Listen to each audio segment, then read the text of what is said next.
रांची में आदिवासी नेताओं का दबदबा और उनकी मांगे आज इतनी तेज और लोकप्रिय हो चुकी है कि राजनीतिक समीकरण ही बदल गए हैं। आरक्षित सीटों को तो छोड़ ही दीजिए, इस बार उन सीटों पर भी बाजी मार ली गई है जो पूरी तरह अनारक्षित सीटें थी। जी हाँ, रांची नगर निगम के हालिया पार्षद चुनाव में आदिवासी समाज ने साफ संदेश दिया है कि उसकी ताकत केवल आरक्षित सीटों तक सीमित नहीं है, बल्कि अब वो हर मैदान में निर्णायक उपस्थिति दर्ज करा रहे हैं। इस बार 53 वार्डों में चुनाव हुआ था, जिनमें 11 सीटें अनुसूचित जनजाति यानी कि एसटी के लिए आरक्षित थी।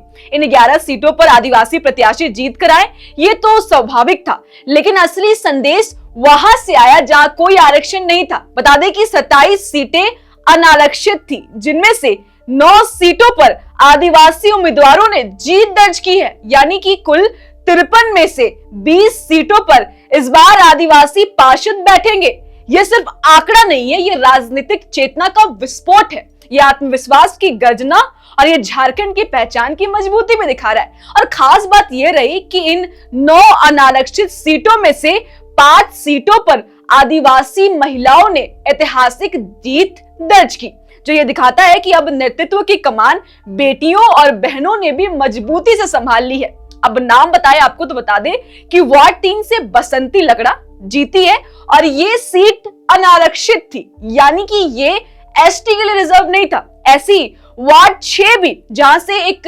आदिवासी महिला जीतती है मोनिका लकड़ा, वार्ड 8 से भी किरण खलको, वार्ड 33 से पुष्पा टोपो, और ये मुकाबला भी एक ऐसी महिला से था जो काफी नाम और चर्चित महिला है। फिलहाल वार्ड 5 का बताया तो यहां से भी सुनीता तिग्गा है जीती है, और ये सब सीटें अनारक्षित महिलाओं के लिए थी, और यहाँ पे भी आदिवासी महिलाएं पार्षद बनेगी।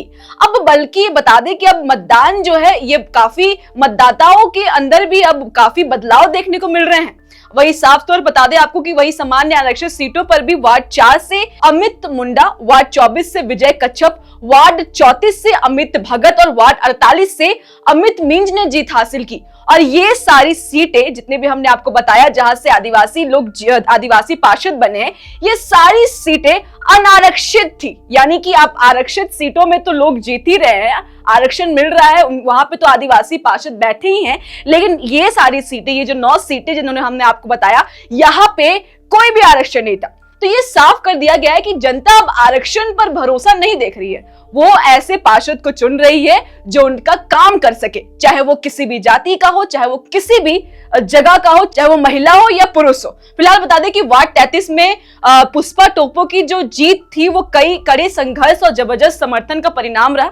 वही वार्ड 34 में जो अमित भगत की जीत को बड़े बदलाव के संकेत के रूप से देखा जा रहा है, जहां लंबे समय से सामान्य वर्ग का प्रतिनिधित्व रहा था, लेकिन इस बार जनता के नए रास्ते चुना। इस बार वार्ड 25 के महिलाओं के लिए भी आरक्षित थे, फिर भी जो वार्ड ना महिलाओं के लिए आरक्षित थे और ना ही एसटी के लिए, वहां भी आदिवासी उम्मीदवारों ने जीत हासिल कर यह संदेश दिया है कि अब राजनीति की दिशा बदल चुकी है। जो लोग ये कहते थे कि आदिवासी समाज केवल आरक्षित सीटों के कारण ही जीतता है, उन्हें यह परिणाम सीधा और सख्त जवाब है। अब अनारक्षित मैदान में भी जीत मिलती है, तो इसका मतलब है कि जनता काम, संघर्ष, ईमानदारी पर भरोसा कर रही है, ना कि आरक्षण पर। यह जीत केवल सीटों की जीत नहीं, ये मानसिकता की जीत है, ये सम्मान की जीत है और ये पहचान की जीत है। फिलहाल बता दें, रांची ने तो ये बता दिया है कि आदिवासी समाज अब हाशिए की राजनीति ही नहीं बल्कि मुख्यधारा में भी फैसला लेंगे, नीति बनाएंगे और शहर की दिशा तय करेंगे। ये क्षण खुशी का है, गर्व का है और एकजुटता का भी हमें नजर आ रहा है। फिलहाल आपको